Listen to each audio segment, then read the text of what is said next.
Welcome to Animorphs Anonymous, the podcast where we casually discuss the Animorphs one book at a time. I'm Kaycie. And I'm Alex. And we're going to talk you through the plot of each book. But more accurately, take you on tangent trips, factoid forays, and say, well, actually, as much as possible. Join us on the 1st and the 15th of each month, and we'll take you along on our mission. And we promise to have you back under the 2-hour time limit.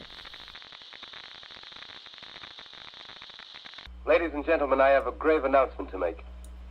Incredible as it may seem, both the observations of science and the evidence of our eyes lead to the inescapable assumption that those strange beings who landed in the Jersey farmlands tonight are the vanguard of an invading army.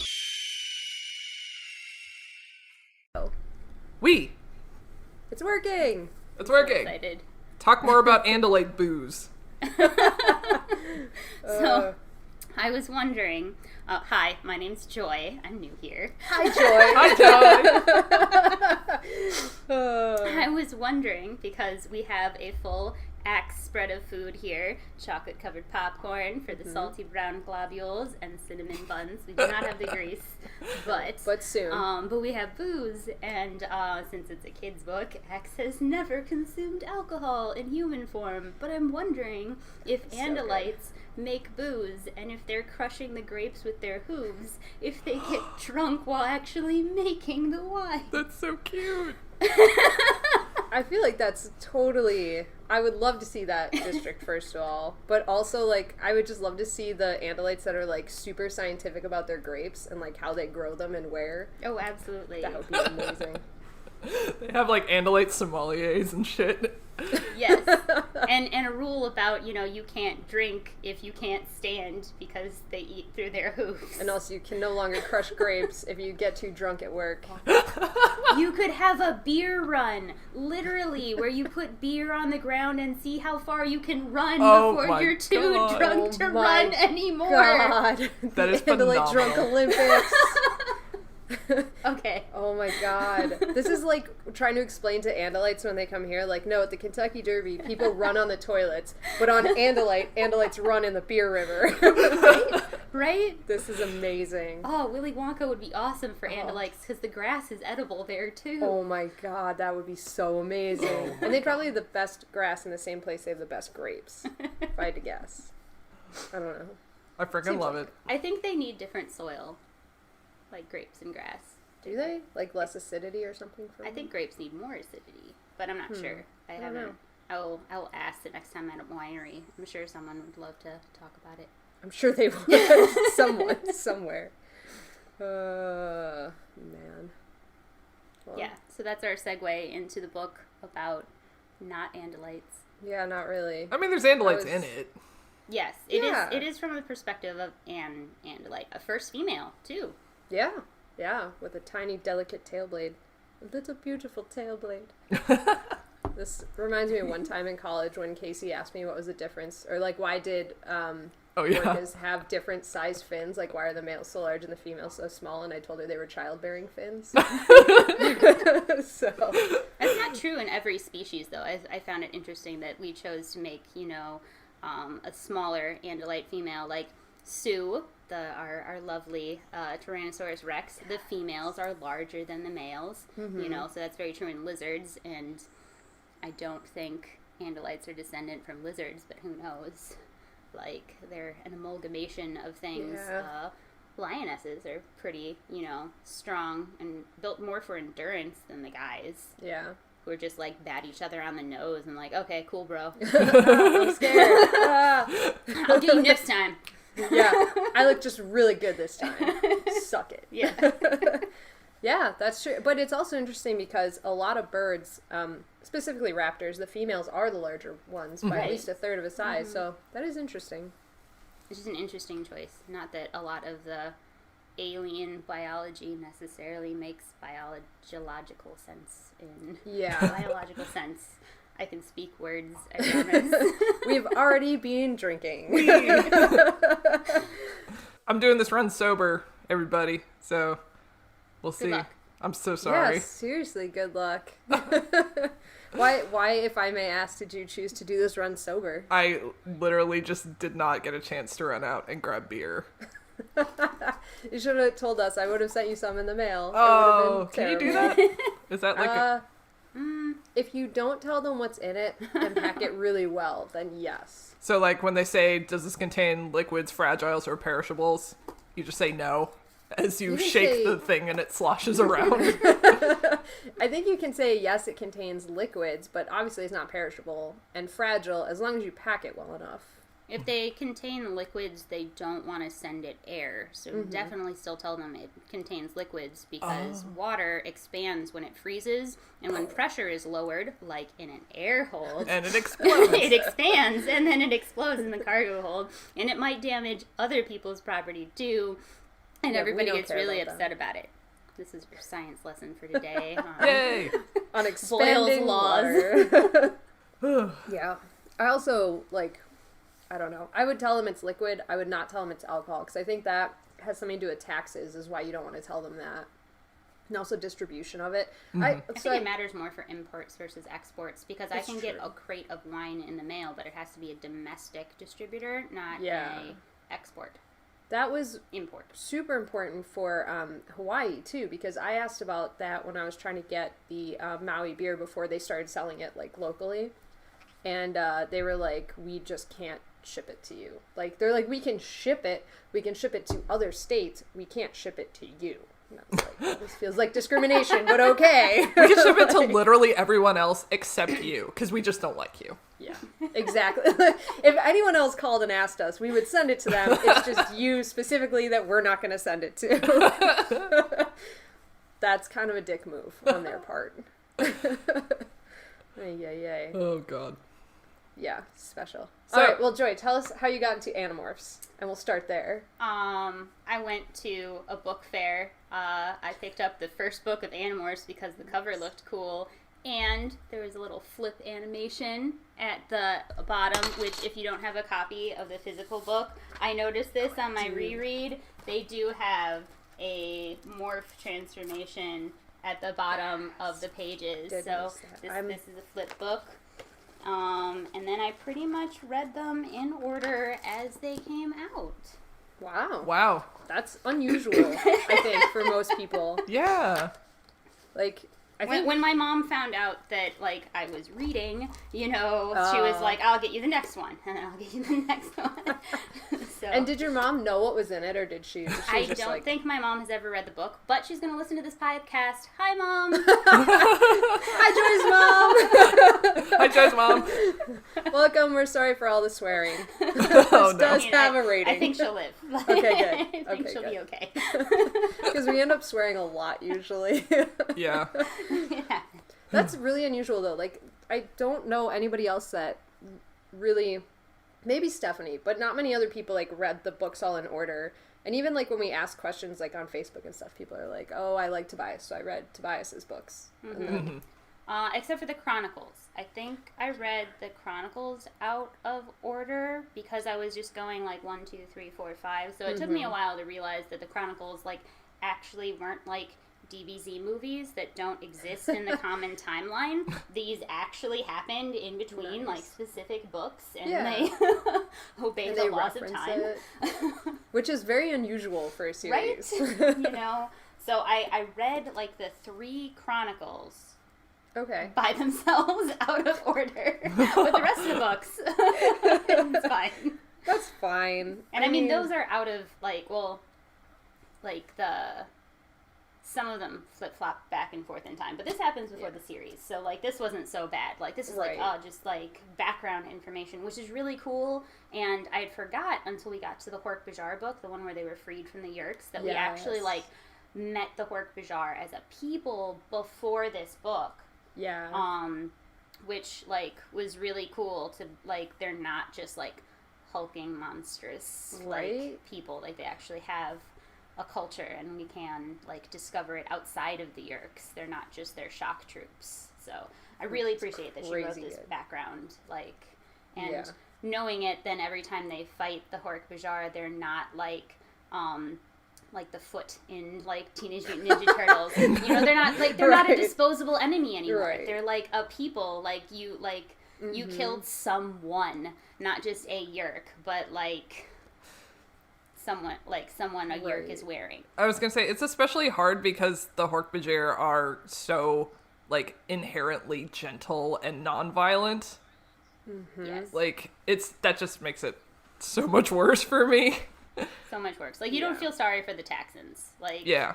you're a crazy, like, Hybrid, cannibalistic monster, right. and I don't know if I want to eat dinner with you.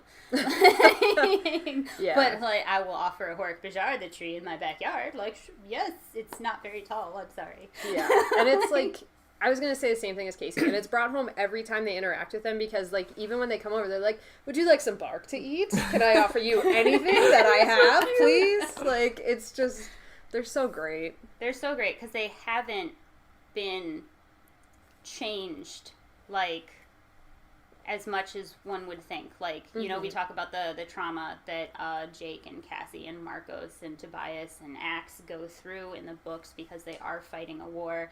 And then we have these Hork-Bajir that were taken and indentured servitude and, like, full-on, like, mind fuckery. And they're still them. Like, which is a remarkable recovery, actually, when you think about it like that.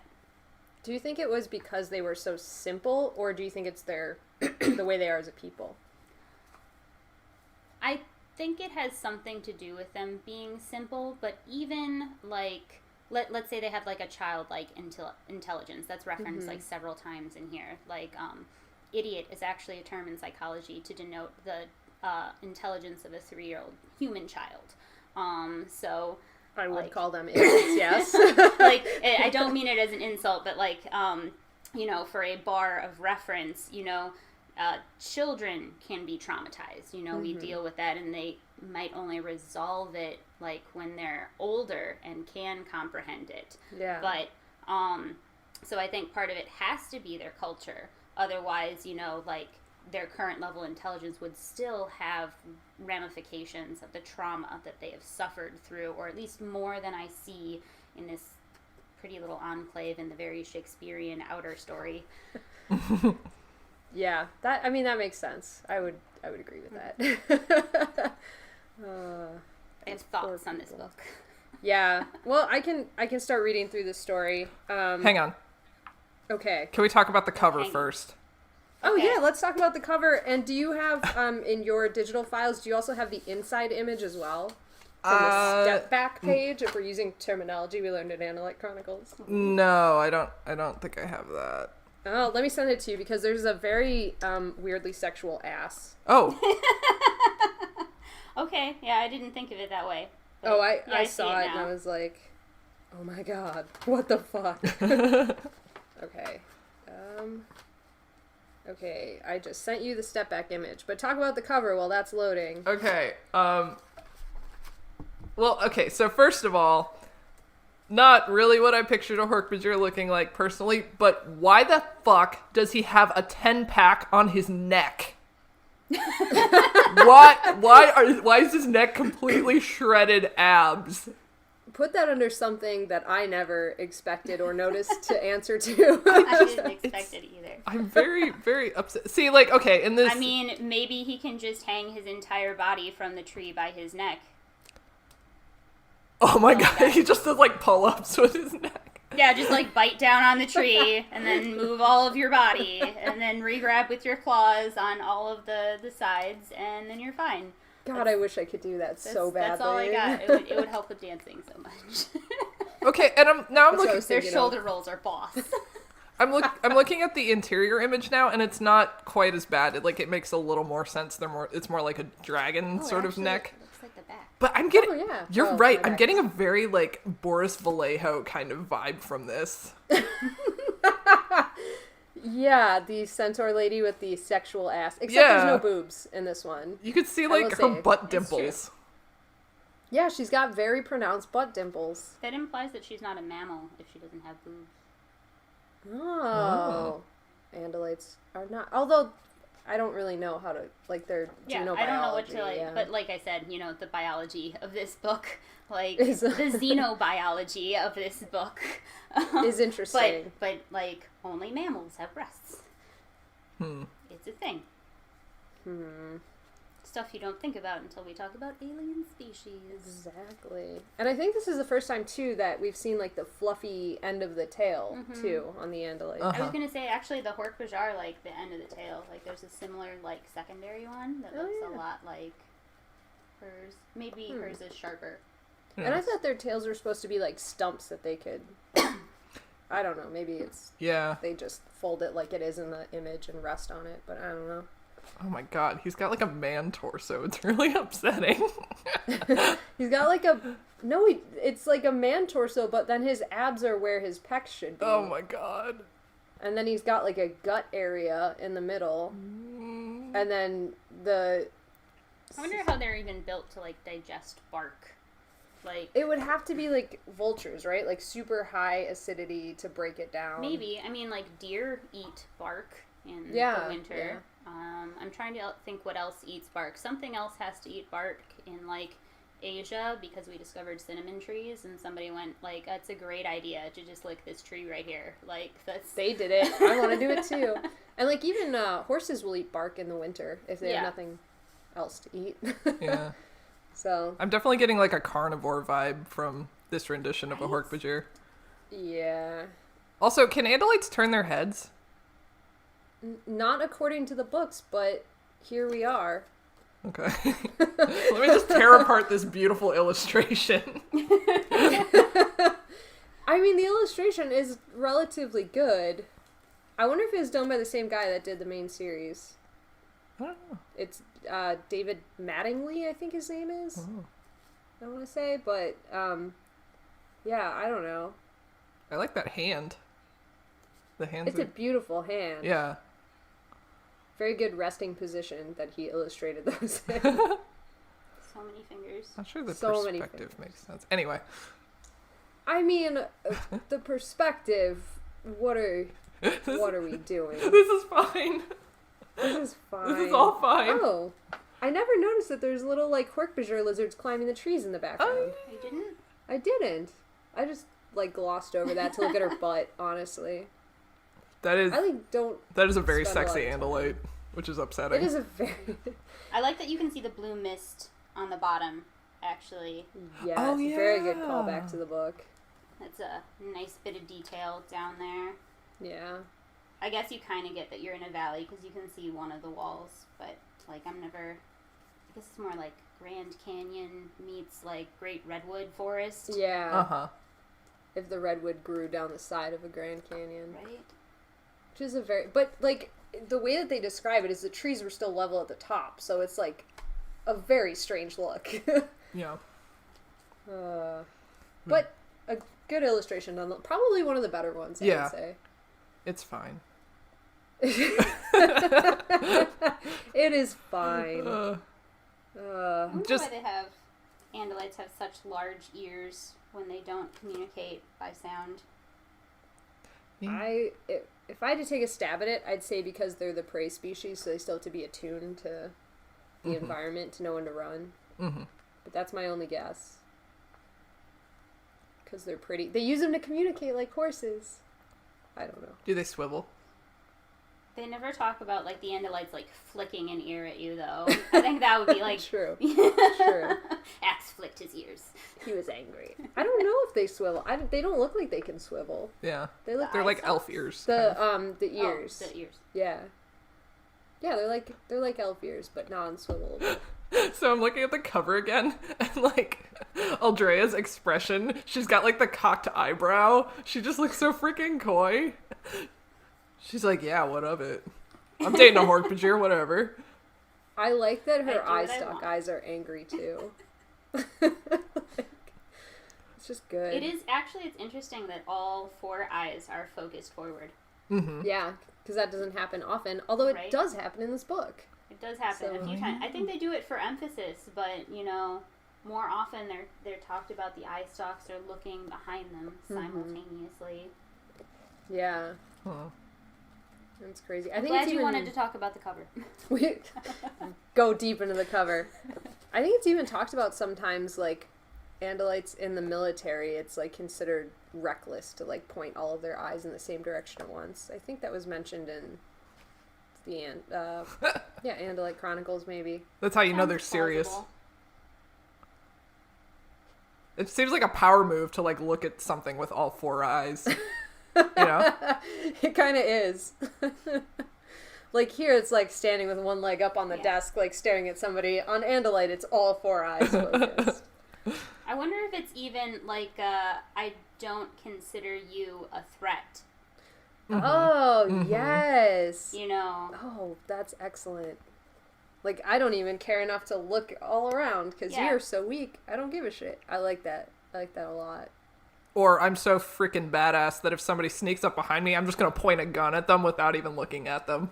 Like Right, Serenity right. style. I wonder if this is actually like a very male expression for her because she is not very like accepting of the female roles in her society. Like she definitely has a science brain, but I mean Yeah. so does Axe and the rest of the warriors for sure. And she might just get that from her mother, who's very into the research. Yeah. But a lot of her mannerisms present masculine in Andalite society. So I wonder if like All Eyes on You is a very like masculine Oh, yeah. power move look. Yeah, and they could be like, that's not a demure female kind of Exactly. thing. Yeah. Exactly. Oh, that's excellent. I like that idea a lot. I just wish they had drawn Dak from not the straight front view. Yeah. I have, like, no fucking idea how his head works. Yeah, and since you didn't get the step back either, it makes a big difference when you can see the side view as to what they were trying to do with the foreshortening, which is not great. Yeah. Well, I wonder if like all of those muscles on his neck are for extra side looking, because like when you're on a tree, you need to like bend your neck way more left or right or up to see where you're going rather than very forward like us on the ground.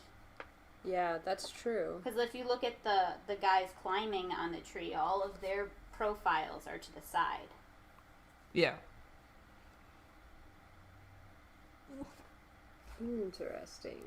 He also doesn't seem to have any leg blades, which they specifically do, I believe. Yeah, they do say that. I don't know. I don't know. Before this, I always pictured them looking kind of like Kabutops from Pokemon. Yeah, me too. Tops. Yeah. Definitely So Pokemon. then I see this and like, ugh. I definitely didn't picture them as like green. I don't know why. I think they always say like brownish. I don't think they ever Right, say right. green. Yeah. So I think I actually imagined like a hook horror from D&D. I'll pull one of those up for you. I need to know. I definitely need to know. Well, that's all my gripes about the cover. Those are all the problems I have with the cover. Just real quick. I feel like a jerk. I'm sorry. I'm just amazed that you came up with so many problems and you didn't even get the second page with the sexy ass Andalite. She's like a freaking teenage Andalite. She should not be that sexualized. Anyway. I mean, she did start noticing a Hork-Bajir at this age, so... Yeah. Yeah. And I like how she was so scientific about it, too. She was like, well, it's only natural because there are no other Andalite males around, and I'm of the age where I would Right? be. So much rationalization. Yeah, exactly. Hey. She's like, logically, this makes sense. Oh, man. All right. Well, do you have any more gripes, or should we... do you want me to start reading? I'm good. I'll send you a picture of the hook horror, Kaycie. So Yes, you, know you should look what at I'm it. talking about. Ah! Sorry. I blew the audio. My bad. You broke I'll it. cut that out. Oh, what's this? Broke the audio. It's Like cockroach looking. But that's a hook horror from D&D. That's like what I had in my head when they described the Hork-Bajir Open. being like covered in blades and coming at you. Yeah, that's probably closer to what I was thinking. Yeah. The image won't load. Well. Thanks, It'll man. get there eventually. It'll get there eventually. And they do have very bird-like feet, too, which is, like, Yeah. another plus. I will. All right. You will what? I was gonna say maybe I will draw my version of a Hork-Bajir after this. Perfect. Oh wait, I can't. My hand's broken. Anyway. The book. You know, use your other hand. Okay. Right? That's what I tell people in Just- dance class. That is. I never follow that advice. Well, I can use both sides. So. Yes, I'm very good at one side. And by very good, I mean bad. All right, I'm going to get into this book. Do it. And I'll just start up front by saying less notes than usual. I was very consolidated, so Okay. I don't know if that was me trying to go through this faster or I just had less to say because it was a lot of dialogue and kind of introspective thoughts heavy. So anyways, this story starts with Tobias flying into the Hork-Bajir Valley. He was feeling a little down, so he flew there to cheer himself up and to see the freed Hork-Bajir. When he arrives, he sees the child of Jara and Ket running through the trees. He flaps over to where the adults are stripping bark. Once they are done with stripping the bark for the day, which he describes as like some weird, like, the whistle blows and all the Hork-Bajir head home. Like, it was a very weird description, but like, alright. I thought it was weird that we didn't get a description of anyone, including Tobias. Yes. Like, Yeah. we don't get, like, any of the background recap of who the Animorphs are. We don't even get a Yeah. quick background recap of who the Hork-Bajir are really Yeah. until we, like, are eating bark with them. That is very true. And, like, this has got to be the first book where they don't mention the construction site incident. Exactly. like, just going, like, this would be a terrible first book to start reading because there's Yes. zero, like, context. Like, you have to know what's Yeah. going on Which to is get into this book. not at all how any other book in the series Exactly. is. Like, that's why I wanted to mention it. I thought it was Yeah. odd because, like, for two reasons. For one, it starts with a story outside of the story, and for two, there's no recap and no description of, like, who Tobias is, why he's a bird, Yeah. anything like that. You have to know who everybody is and hit the ground running. Yeah. And even for people that have been reading it, we didn't really know anything about Toby coming into this. So they're Right. like, you saw the child, and you saw the child running, and you're like, wait a minute, when the fuck was this child born? They were just pregnant like 10 minutes ago. Like, what the fuck? So that's very interesting and very weird for this series. Although, if you just pulled this book and read it, it stands alone as its own book, other than the intro and the epilogue. Yes. So- Like, reading this book alone, besides the title, I wouldn't connect it to the greater series. That was what Yeah. I was saying. Yeah. Yeah. It's very different, but I liked it. It was very Applegate, I think. Anyway, so the day ends, they're stripping bark, and once they're done, they offer for Tobias to join them around the fire, which I didn't know they did, but okay, they do fires now, and he accepts it.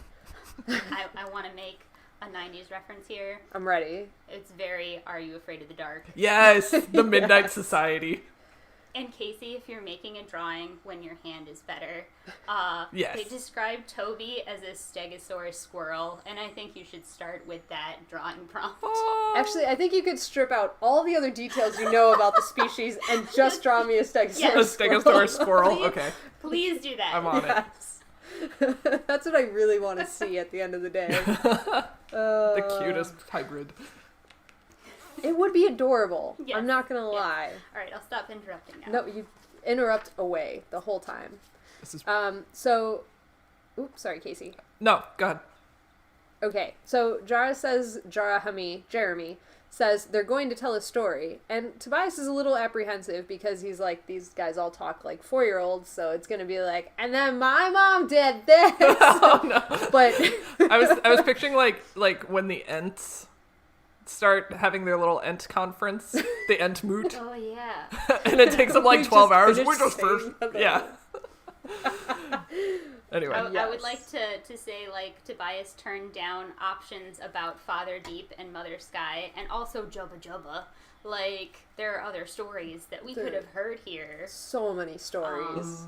Also, they have a very, like, Carl's Jung racial memory thing going on. Yeah, that was. Which is, like, an inherited, like almost genetically, and spoilers, I wonder if that was planned. Like, I have no idea. You know, so I thought that was like racially interesting that they basically have that kind of memory, and I wonder if that helps them with the trauma too, like cultural, racial, back and forth. Like, I remember where we came from, and I remember what I don't want us to be. Because this is a couple gen, we find out that later, but this is a couple gen after being taken by the Yeerks, probably with selective breeding programs, etc., etc. So there's a chance without this racial memory, they wouldn't remember their culture at all. And that would just be horrifying. Right? Yeah. So, yeah. And it's also, like, that's got to help with trauma, too, because they can look back and they can understand, like, why they're fighting from, like, a very basic kind of perspective based on what they say their intelligence level is. Right. But they can also look further back and do that kind of escapism thing that a lot of the Animorphs do and say, like, but we remember this great time and we can pull on this great time. Grounding anchors. They have anchors. Exactly. That's interesting. That's super interesting. Yeah, because if this whole generation, besides Toby, had been taken over by the Yeerks, how do they know these stories without that Jungian inheritance? Because it's not like the Yeerks are going to sit around a campfire and be like, I'm going to hum this ancient story about Jubba Jubba now. I wish they did, though. Let's talk about Jubba Jubba. That would make them better as a people. It would. Like, it would. And they're very unsympathetic parasites at this time. Although we do get our first perspective from the Yeerk. We book? do. Yes. First Andalite, or no, second Andalite, first female. Yeah, first female. First Yeerk. First Yeerk. And there's so much going on there that I want to talk about. Yes, So. sorry. No. Do not be sorry. This is, I love this so much. Yeah, no, this came with thoughts. Good, because I have thoughts too, but then when I read, I forget them all. I'm just reading the book again. But yeah, no, I like this a lot. And the other implication here, though, is that technically Jaro was born free. He must have been captured at some point. Oh, that's true. So he has a weird advantage. So I wonder if he's bringing culture to some of the Hork-Bajir that they've freed at this point that they have never known. We don't get that perspective. We You're right, don't. because they don't stop back at the valley too often. Like, maybe off screen they do, especially like Tobias, like for these grounding moments. Right. Maybe he went back and got to hear about Jubba Jubba. He came back the next night. He's like, so tell me about Jubba Jubba. That was what I took away last night. You know, like I think like Tobias is going there like with a feeling of melancholy, maybe because David. Definitely because David. You know? But like if we, like, I think it would be really cute if the Animorphs are just like, we had a really terrible battle, we're gonna go play Are You Afraid of the Dark with Hork-Bajir now. Maybe we can convince one of them to eat a marshmallow this time, even though it is not bark. And then watch them panic as it sticks their jaws together, and Yeah. they're like, ah! Yes. This is my headcanon. Remember this when I love there's this. like a very traumatic moment in the future. Like, we're just gonna go see the Hork-Bajir now. I will, because there's a lot of traumatic moments coming up. I know, So and like you need those grounding things. So like, if Tobias is going here because he feels bad now, I like to believe that they'll go here because they feel bad later. yeah, I would assume so. I mean, that makes total sense. Wasn't there also like a reference to the, I'm going to say his name wrong, the Elemnist? There was not in this book, actually. No, which was we don't very even know why interesting. No, I thought it was because, like, unless you know where to look for the valley, your eye just that's slides right true. off it. And that goes back to my, like, unless you've been reading, you don't know. You have no idea who the Elements. And you're like, why is this valley? What do you mean this valley's at? That's true. It's not in the, like, the main storyline, but in the intro, they do have that reference to, like, the Elements set up this valley so no one could find it. And they're like, wait a minute, who the fuck is the Elements? Right. Like, Right, is this a magic potion? Yeah. Is he a mage? Is it technology? We don't know either. We don't We know. don't know. And to be fair, like, the Deus first time Ex this Machina. happened, they just popped up out of the forest floor like it was some sort of sewer. Like, hello! And it's like, what the fuck? I'm an NPC. Would you like to buy? That's exactly what it's like. Hello, I am an NPC. I think Kaycie and I have referred to multiple people in these books as NPCs throughout this series. You called Tobias an NPC in, like, the first episode. That was mean. Oh. Since we do get to play him eventually. I mean, they started off like, you know. He's an unlockable character. Yeah. Yeah. That's a good, Yeah. that's a good analogy. He and Axe are the unlockables. Yes, because you had to go on a whole side quest to get Axe. Yes. Like, they did not have to do that. Axe could have died.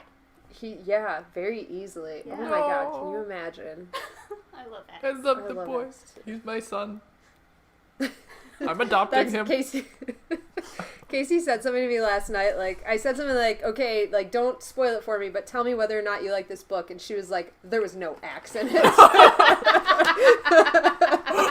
I was like, all right. That is a true statement. I get it. I get it. That's probably why we have all of the Axe-themed foods. Yeah, we're trying to make up for it. We literally the worst day to do the Axe-themed foods, and we're like, bust them out, guys. We got cinnamon buns. We got brown globules. Oh, man. Thank you. Welcome. I now have a cinnamon bun, so when I talk and it sounds terrible, that is me. Anyways. I'm not helping. No, it's excellent. Okay, I'm going to keep going through. Do it. Because we have so much to talk about. We have thoughts. We have so many thoughts. So, Jeremy, Jara, says they're going to tell a story, and while Tobias is a little apprehensive, at first, he is soon listening intensely. So this is when he starts talking, and at first it's like that stilted half Hork-Bajir, half English language that they know, and I would assume probably part Gallard as well, or however you pronounce that. Mm-hmm. But as he goes, it kind of turns into a movie kind of playing out in their heads, is I think what it's described as. Like, once you get into the story, then you're just picturing everything that's happening. So, cut screen, fade to other scene, imagine this whole movie thing happening. So in the very first chapter, we find out exactly what Ciros Kindness is. And we got part of this in the Andalite Chronicles, where they explained generally what it was, but it's really driven home here, because it starts with Aldrea eavesdropping on the conversation between Aloran and her father, who is Ciro. And Aloran is reporting the first betrayal of the Yeerks, where in their dead bodies they attacked and overwhelmed the Andalite guards on the planet, and they just butchered them, is how they describe it. Like, it was, the Andalites were ordered not to fire on the Geds at all because they were theoretically allies, and the Council of 13 was allegedly Ciro's. They were all friends and allies and hoping for a better future. And so these Geds stumbled up, and one leg is longer than the other, so they literally, like, stumbled up, and one of them was hiding a Draken beam, and he ended up firing on the Andalite guard, who couldn't really fight back because they were hampered by their orders, and so the Geds just slaughtered all of his men. And so he's really mad at Ciro, because not only has this happened and Ciro's to blame for it, but also because his men all just died. And so he's explaining to him, like, you're a fucking idiot, basically.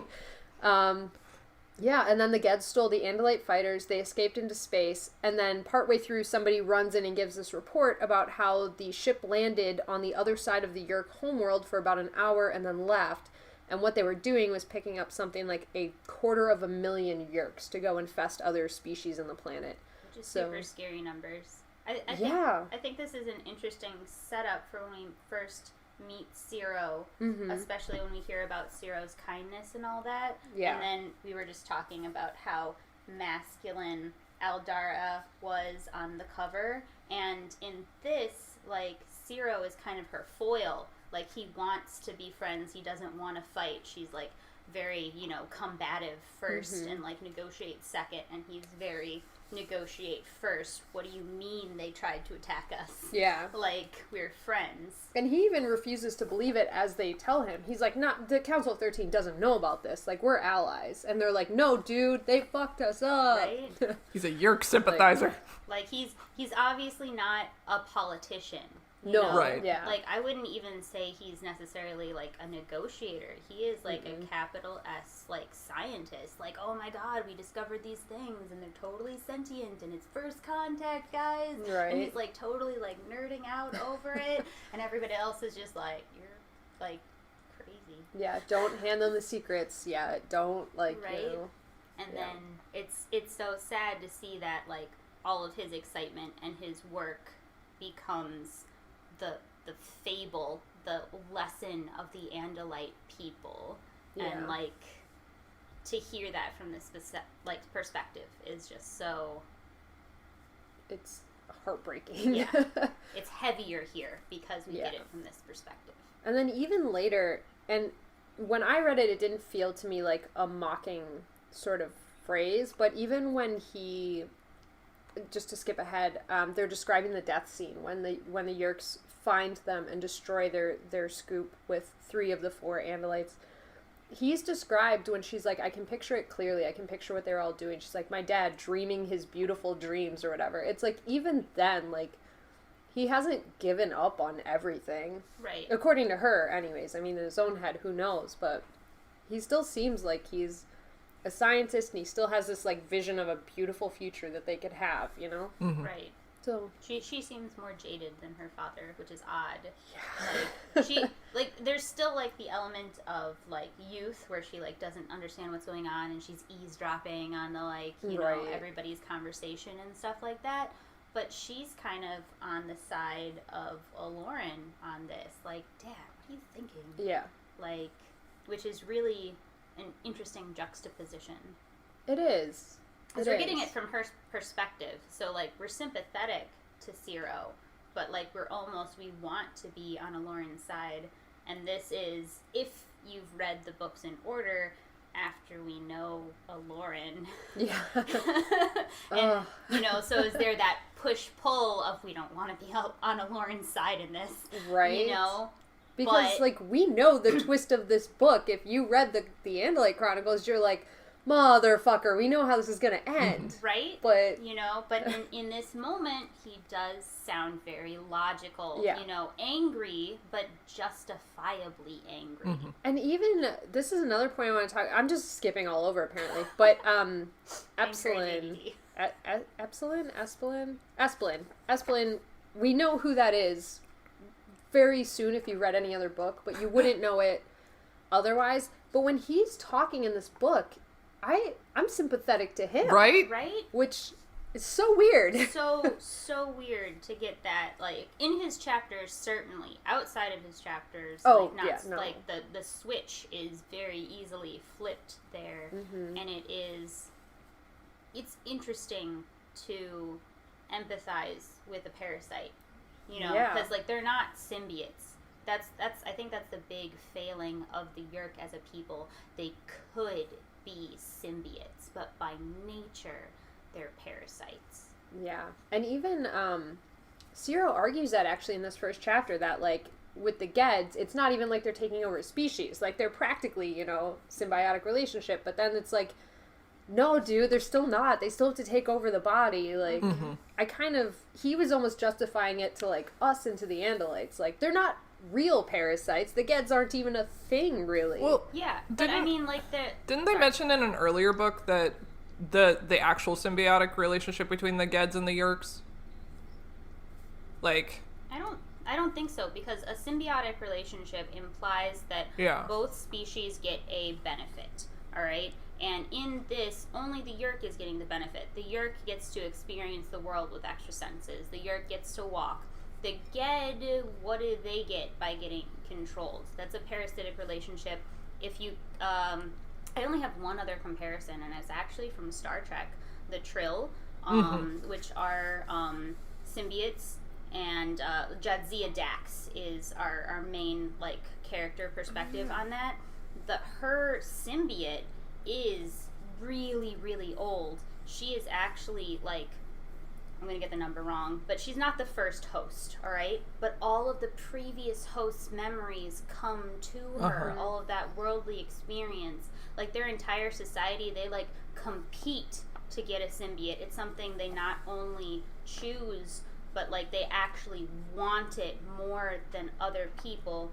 Yeah. Because they say there's a scarcity. There's not, but that's a whole different, like, that's a whole other Star Trek plot. Yeah, but, like, there's a benefit to both sides. Like, she knows how to speak Klingon and, like, fight because the previous host was Curzon, the ambassador to the Klingon Empire. You know, and she has all of these friends who she, as a host, doesn't know, but she has all of those memories, and they can racially live on into the next host. Yeah. And, like, so there's a benefit, and she gets health. Like, there's a health benefit to, like, her accepting the host. There's a health negative to losing, like, the symbiote from that. But the Yeerks don't give you any of that.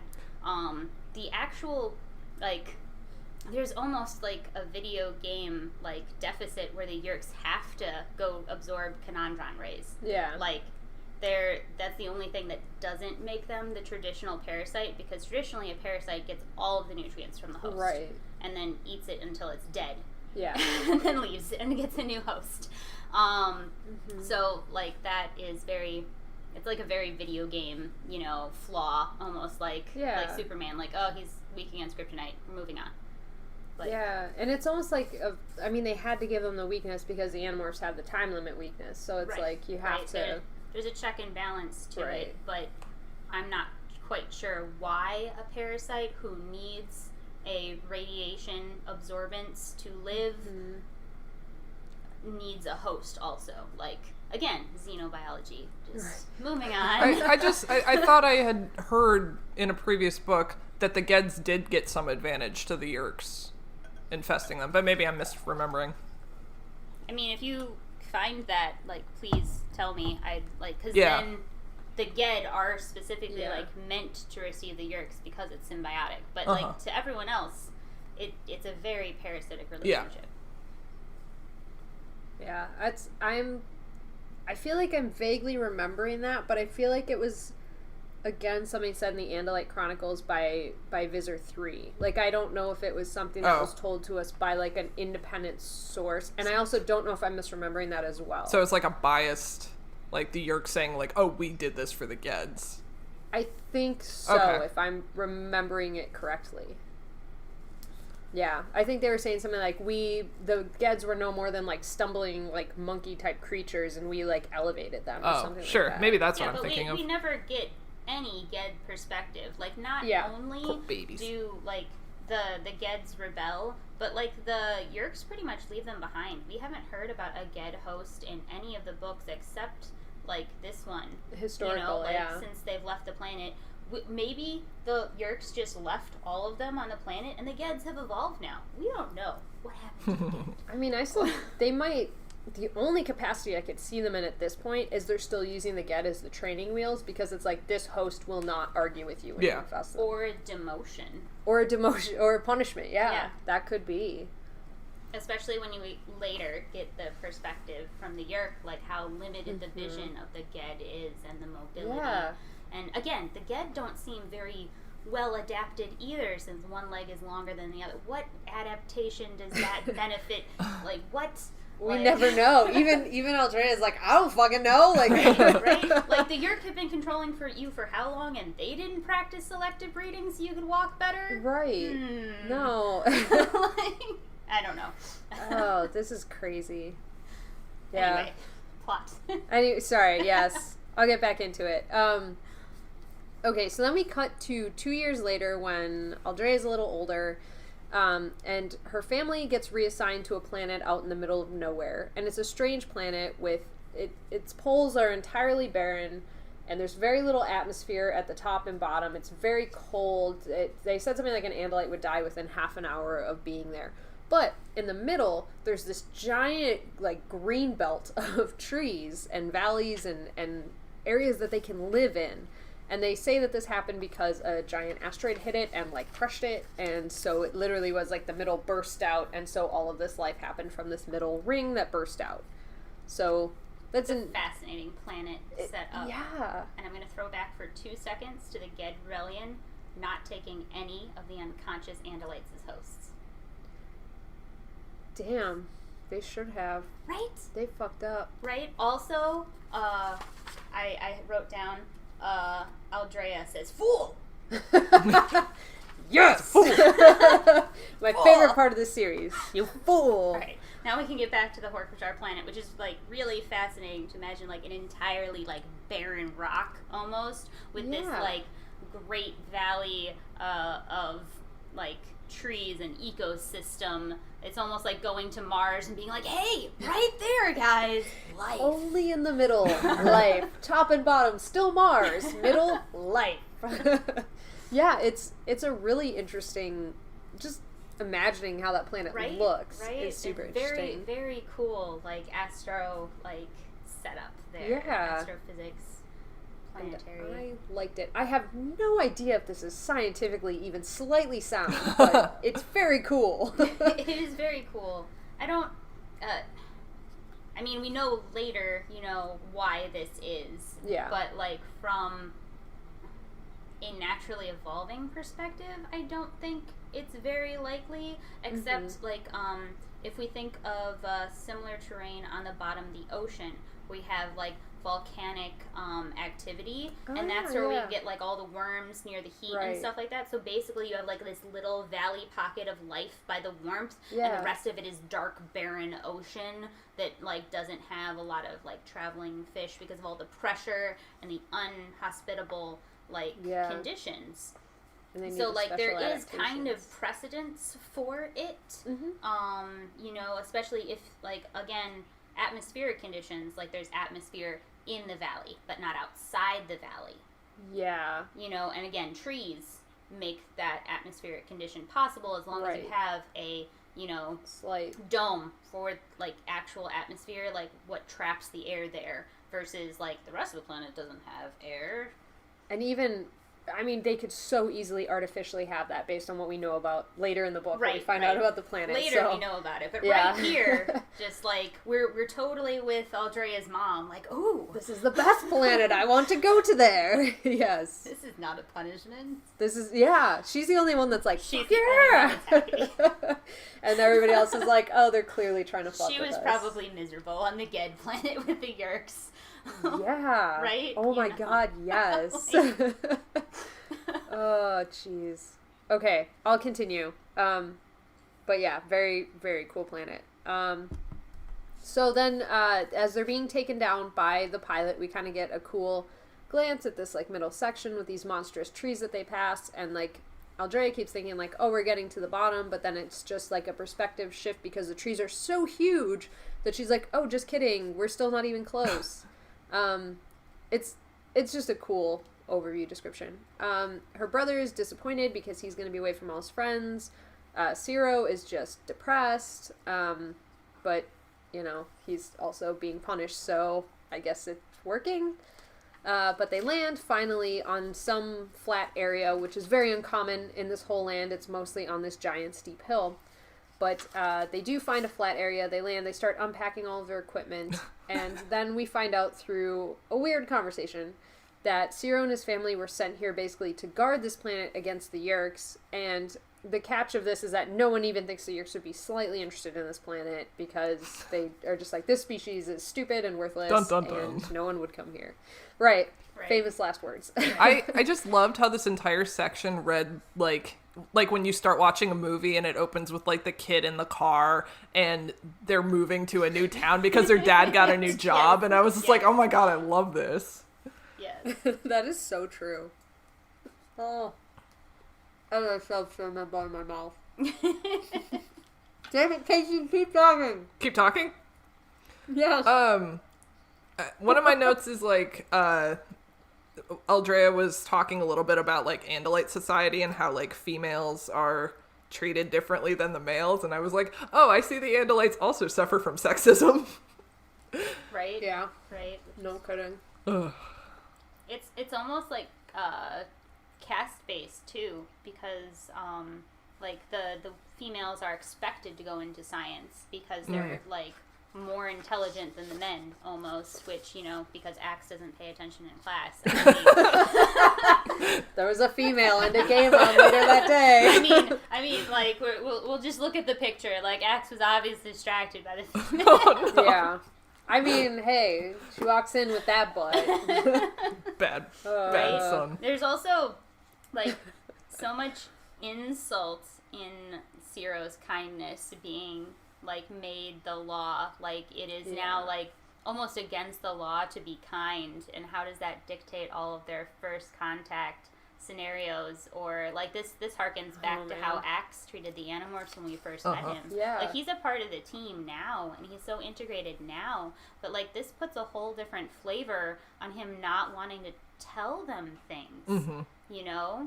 And before we got it from their perspective, like, we're welcoming you in, we're being kind, well, Ciro was kind too.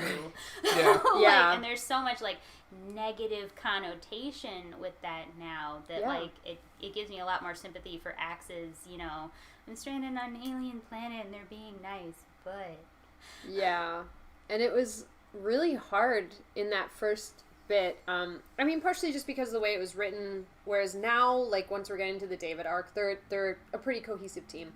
But before that, one of the biggest struggles was Axe joining this team, and, like, how nobody would accept him, and, like, how he just kept hiding things from them. Even stuff that's, like, you know, the big joke was how do Andalites eat. And it's like, he didn't want to give them even that, because it's like, well, then they'll know, like, one thing about Andalites, and I don't know if they can, you know, that's not what my people will want, kind of a thing. So, yeah, it definitely adds the narrative to why Axe acted the way he did. Yeah, it's definitely, like, I wonder if this, like, if Applegate, like, started here, like, what is the worst case scenario of breaking the Prime Directive, basically? You know, like, breaking the first contact Prime Directive, like, interfering with the spacefaring species, like, there's no, like, everything always ends up okay in Star Trek, like, when they break the Prime Directive, and they're like, yeah, it's fine, we fixed it, but here, like, everything that could go wrong did go wrong, and we had a very reactive law about that to prevent such things from happening in the future because of this very important example. Yeah. And this just, only like, to be ignored by Elfangor. Well, right. Only Elfangor was like, fuck it. He's like the Picard of the series, where he's like, I know what's right, and I'm gonna do what's right, even if it flies in the face of every law we have. Like, no, Picard followed the Prime Directive. It was Kirk and Janeway, who were just like, oh, Janeway didn't even read the fucking manual before she got the starship. I think she did, just so she had a checklist of things to do. Like, I'm gonna break that one on Tuesday, and then I'm gonna have coffee, and that one on Wednesday. And then I have to have my fish sons home, but then I'll break another rule after. Right, everywhere. And in this, it's just like, this is such a poignant, you know, this is why. You know, it can never be any other way but the worst case scenario in Andalite society.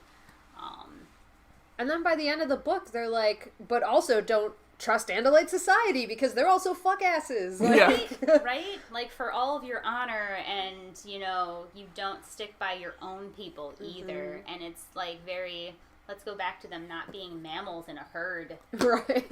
Like, there's no, like, we have honor, so we know how to act in, like, society, because we don't normally do this stuff. Yeah, no, they don't. They know nothing. I'll just start going through stuff again. So we switch the perspective. So we are now Dakhami, which I don't know if I'm saying that right. I don't know if it's Dak or Doc or what. Are we already in chapter 3? Yeah. 3 or 4, yeah. Yeah, 3. Let me see if I have any notes on chapter 2. Because we talked about Ciro's unkindness. Yes. Because, like, that was a great, you know, like, classroom nickname for her. Oh my god. That's literally like just saying, like, you're a mistake child. Right? Right? No wonder she's just like, fight me! Yeah. Like, his brother's like, oh no, I have to leave all my friends. She's like, goodbye, fuckers! Right? Right? Like, he didn't get any of the hazing she did, and I don't understand. Like, because he's a male. Maybe there should be, like, some, like, brotherly, sisterly camaraderie here, but I don't feel the relationship very much. He's just like, I'm gonna play video games. Yeah. You know? And, like, even when, like, so in this next chapter, Dakhami comes up and they're like, oh, he's a child. You children, you should talk to him because you can relate. And her brother's like, I'm not talking to that guy. Right? And also, like, this is coming right off of Ciros Kindness. Like, totally talk to this alien species for first contact. What could go wrong? Ciro still doesn't believe that the Yeerks betrayed him. But, like I said before, I think Ciro's totally a fool for Aldrea, and, like, so, like, her being so willing, I mean, she's very lonely now. Yeah. You know, she was probably lonely before, but at least they were her own people. Right. And like I said also before, she has her mother's, like, scientific brain, even if she's very, like, fight first, ask questions later kind of the mentality. But, like, it's interesting that after all of that bullying and stuff, she doesn't think twice about, you know, this guy covered in blades. Yeah. This one, that's my new best friend. She made a very conscious choice. I'm not making friends with worms, just blade monsters. Just blade monsters. They seem pretty cool. I don't know. I'm just gonna go for it. It's fine. And I like that her mom and dad were like, oh, they're children. Children, you go relate. Talk about teen things, I guess. Right? Hello there, It's fellow so kids. weird. It's not like this is your next door neighbor now. Also, her brother's name is awful because every time I read it, all I read was barfing. Yeah. Barfing? It's like... I can't read her brother's name correctly. I didn't even bother, so like, bad. I think I wrote it down once, but it's like Barafin or something. Yeah, but like I read it too fast, and it forevermore. Paraffin wax. He's barfing. Yeah, and I mean he doesn't. we don't really see him again after No, this. until then, he's playing games with the computer. That is like one failing of this. Like I think it would have been better to make her closer to her brother, like camaraderie. Aww. It would have hurt so much more. Like both. Exactly. Yeah. With both of them being picked on in school and like kind of, like we're stuck on this planet together, but like I'm still here for you. But like she would go wander off in the woods. It's fine.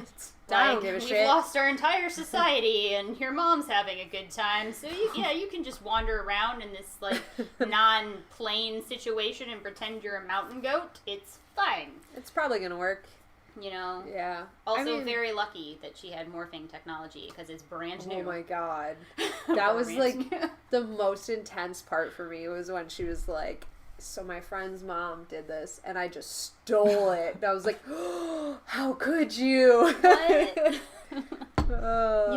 So it's fine. Like, none of her other family has this, but it's like they know what she can do and it's fine. Like, I don't think any of them know what she can do. She hit it, right? Oh, maybe she did. I thought... Oh, yeah, she totally did. Because did. But, I mean... I don't know where it is. Like, her parents didn't even wonder about her, like, wandering off on her No, own. like, And, have fun. like, yeah, like, just a lack of parental concern, a lack of brotherly concern. It's like... Now this is why they have Andalite helicopter parents. But, like, even when Drew was on for Megamorphs, like, we were all saying, like, man, these parents do not care about these kids and where they go. Right? It's very, like, this is why Disney makes orphans, so we don't have to deal with this, like, nuanced relationship here. Right. So But I do cares. think the scene later would have hit harder if, maybe gave his a name shit. wasn't Barfing. Yeah. Barfing who plays with computers. And he, like... The other thing is like, the impression we get of him after he gets there is a sulking child who wants nothing to do with this, so he just plays on his computer all day. It's like, he's an asshole. We don't really like him. I felt bad for him. So I think I felt kind of bad for him, but again, I wish almost that they had like a Jake and Jake's brothers Jake and Tom's relationship. Like before Tom was a Yeerk, they played games together. They had like mutual interests, and maybe that's like a symptom of Andalite society where it's very expected that the boys do these things and it's very expected that the girls do these things, so they can't have that common ground as if they would if they were both sisters or both brothers. But we don't see that with her mother either because she's so combative. So maybe it would have been cool if he had given her like tail fighting lessons on the sly or whatever. Like, I need to practice this shit. I need a sparring partner. And you're the only one. And you're the only one because dad's useless, Like, and in that vein, it would have been really cool if she had gone back to him and said, here's what I'm finding out about Hork-Bajir society. Yeah, like, just something. Like, I really like her story of self-discovery and, like finding out more about the Hork-Bajir than her mom does, who's, like, super interested in the trees. Yeah. But the Hork-Bajir could tell you about those. If anything, the Hork-Bajir could talk about trees. Hey, I have an expert right here. And, like, her parents, too, are, like, as soon as we find out that Doc is intelligent, her parents are still like, no, they're all idiots. Yeah, just sweep it under the rug. Like, they don't listen to her at all. So, like, they don't care about what she does. They don't, like, they're completely dismissive. So, like, I would have liked a stronger family dynamic. Like, I know this book is supposed to be about the Hork-Bajir, so that's probably why it was framed on her, like, self-discovery, like, exploration with Dak. But I would have liked a little aside with an actual Andalite family, because we have it all here. And we don't really get too much interaction there. Even, like, on, like, dinners, like, what did you do with your day? Well, I can't tell them about, Can't tell them about it. I mean, know. nothing. I mean, Like- the one advantage it did have, though, was it kind of gave us, like, the first indication that Andalites are kind of racist dicks, you know? Truth. Yeah. We did get that perspective. And it does make everything that happened between Elfangor and Axe that much more brutal, because it's like, was Elfangor just defying his society's norms again to be close to his brother? That's true. What if you're not supposed to be close to siblings? That is sad to think about, but it's a really weird juxtaposition in my mind, like, because we get, like, to meet Elfangor, and we think the Andalites are all these cool people, and they spend all that time, like, oh, the Andalites are going to save us, and then they're just like, nope, sorry, you're on your own. And then you kind of get a mirror of that in here, actually, except it's her own people this time. Right. And she's like, oh, no, still asshole. Yeah, and, like, that doesn't paint the Andalites in a very good light, which is interesting, because we have Axe is such a lovable character, but he's actually counterculture, if you think about He it. He is. And she technically was too, but still, for like 90% of this book, she is just Andalite through and through. Yeah, and then there's definitely Andalite overtones to all of her actions and decisions. Right, and then at the last movement of this book, she's like, I defy that culture because it's not correct. Yes. So, but I won't spoil it yet. We're jumping all around. I know we are jumping just, everywhere, but like, it's. I'll take all of the blame. No. I have thoughts. No, it's totally good, because this is such an interesting book that I think is supposed to make us. Also, very small aside, like, there's no grass. How do they eat? Oh, there's a small clearing. There's very just convenient. there's like a we 20 found by the 20. only grass in this valley is so that you could eat. Please only walk in straight lines so we can ration our food. Oh, no. I mean, eventually they would have to, like, till another area and plant more grass. Right? Like, how much grass do you need to crush? Because they're like a large. Okay, xenobiology. I'm moving on. I'm letting it go. Yeah. Oh man. Yeah, we'd have to get into that, because there could be a lot of thoughts there. But I will move along because. Okay, so one real quick aside. So they're putting Ciro here as punishment, but one quick thing, like, what the fuck? They let Ciro on a planet with more pre-space people and no other Andalites to supervise. I feel like they were just like, they're too stupid. It's fine. They're too dumb to make space. We just did this. Why? Your punishment is to go do it again and do it better this time. Okay, just like, Andalite bureaucracy. It just makes bad decisions, guys. That's true. It is a little bit like saying, like, you're a murderer, so we're going to put you in a room with a young woman and a knife, and you can't do it again. Don't do it again. Don't. You have to prove to us you you're have not nothing else to do in this room. There's literally nothing else but to distract you from this knife. But you can't do it again. Don't touch it. And that's how you're going to prove to us that you didn't fuck up before. Oh my God. And there's also no end date on that. Like, right, you're just here forever. Like, it would have been better to send him to the home planet or something. Or research you get to space work with rocks. in the wine district for the rest of your life. Make him a geologist. Like, he can't fuck up rocks, right, guys? Right? Probably not. He makes golems. Oh, God. And then he has to sentient space golems. Oh, he was the one that made those asteroids that clung on to the things in Andalite Chronicles. Yes. God damn it, Ciro. Not again. Your third major fuck up. Okay, Dak. Dak is the main character. We're Right. gonna talk about him. Sorry. Dak is here. Finally. He is the first interaction they have with the Hork-Bajir. So Dak sees the Andalites. They have like a momentary interaction, but like it wasn't long enough even for the Andalite speech chips to be able to like translate this language. So he goes back, he gets one of his friends, he comes back to the Andalites, and they start talking, and we're just waiting for like the speech chips to catch up for half of this. So like Aldrea's like, hello, I am an Andalite, I am here, blah blah blah, and he's like, hi, I'm Dak, and I'm a Hork-Bajir, and she's like, I don't know what you're saying. Like, it's a very weird first interaction. It's very weird. And then she points at a tree and she goes, tree, because that's the cliched way that everybody learns a new language. Tree. Tree. Yeah. Got it. Nailed it. Right. One word. Doesn't lead to anything. It doesn't lead to syntax or anything, but we've got a noun. But we got a tree. For some reason, I have like King Arthur reference written down here in my notes about like Queen Mab and Welsh legends and fairy queens, and I don't remember quite what I was thinking about that. I hope it comes back to you. I hope it does too, because it sounds like a really It sounds cool really note. great. Yeah, like maybe it's the next chapter, because that's when we jump to Esplin. maybe because are we chapter 3 or chapter 4 right now? 4. Oh, okay. Yes, 4. I hope I can refer to Epsilon face Epsilon. as the proper name, because I figured out pretty quickly who it was actually. Well, because I think we should just call him Epsy from now on, because it's like an insult, because it's his like first designation. Yeah. Like Epsy's here again. ESP. Like The psychic Yeerk. And it's like that person from first grade who still remembers like your nickname for them. It was in first grade, man. Okay, Epsy. It's fine. like Fools! pants shitter or something like that. It's like pants shitter? Yeah, like that's your first grade nickname. Like it's some really embarrassing thing. God. That's why you'd call him that.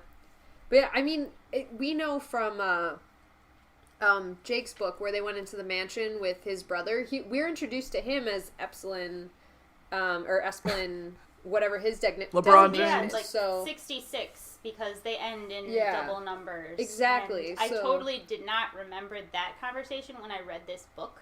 mm-hmm. So like when I read this book the first time, I didn't I was completely clueless as to who this Yeerk was when we got their perspective. I was just like, what's Who's going this on? asshole? Yeah. Why are they all assholes like this? Is this one we're supposed to be rooting for? Like I didn't even know. Like, because, like I said, the Chronicles books I read out of context, so I'm not quite sure when I grabbed them, so that wasn't fresh in my mind. Mm-hmm. I also wrote down a couple of quotes when I went through the book, so like chapter 4, the last thing I wrote down for Dak was, the things I thought were true were no longer true. And I really liked that line for like, because this is literally their first contact with other species. Yeah. So like this is totally like blowing Dak's mind. Like I wrote that too. It blows his mind. Yeah, because yeah, Eldara this is par for the course with her father. She's met a bunch of different species, and she's just like, these people are so like, she's very hoity-toity right now. She's very like elitist, very Andalite to be elitist. Very Andalite. But for Dak, like this is crazy, especially given like his significance in Hork-Bajir society. Yeah. Which like there's no way like genetically they could have known the Andalites were coming for Dak to be this old when they came. Right. So like what triggers a seer, It has to, but like, see, I want to say it's just it is, and I want to say it's just chance, but him and then Toby, and it's like, I mean, I don't Toby know. was only born when they were free. Yeah, yeah. And I mean, I guess we have no way of knowing if a Hork-Bajir seer is born to the Yeerks. We did speculate very early on, in I think Marco's first book, when we first see the battle between, or the conflict between Visor 1 and Visor 3. Visor 1 has Hork-Bajir, and it's mentioned in that book that her Hork-Bajir can speak in like full sentences and are better than Visor 3's. Oh my god. And so we speculated back then, is it possible that that's a seer that Visor 1 gets because it's a better Hork-Bajir warrior? That's fascinating to me, because wouldn't the effectiveness of the warrior depend on the Yeerk at that point? Like you would think, like, yeah, like given I the would Ged, assume given so. the Ged, like all of that, rebellion was organized by the Yeerks, not the Ged. You know, so like all Hork-Bajir that have Yeerks should speak in full sentences, because they're not driving. Like their vocal cords still work, even if their intelligence to resist the Yeerks is super low. So I would think we would hear about it because, this Hork-Bajir is giving me a lot of trouble, rather than then they can speak in full sentences. So she just has, I think she has better Yeerks. Probably. Like, That maybe could be he got all of true. the dumb shock trooper Yeerks. That wouldn't be surprising. Or like, Yeerk babies. you get so many people dead that we just keep giving you any Yeerk we have. He like, has all the regardless toddler of Yeerks. quality. He Yeah, has all the toddlers. and if they survive, then they go to Visor 1. Like, Right. wow, congrats. You made it through all or of Visor this. 2, who doesn't matter, apparently. No, Like, yeah. they're Not on at all. another, much more successful occupation, like all the invaders except Zim. Visor 3 is Zim. Visor 3 is Zim. We gave you Without this Gur. He's trash super less can. effective because he doesn't have Gur. I saw a squirrel who's doing like this. Yeah. Oh my god, yes. That's the best canon I've ever love heard it. of. Oh man. Well, since we're talking about Visor 3, Yes. I'll quickly Chapter 5. recap his chapter. Yeah, so this is the first chapter where we see Esplin 9466. And the double six, as you mentioned, is because of the twins.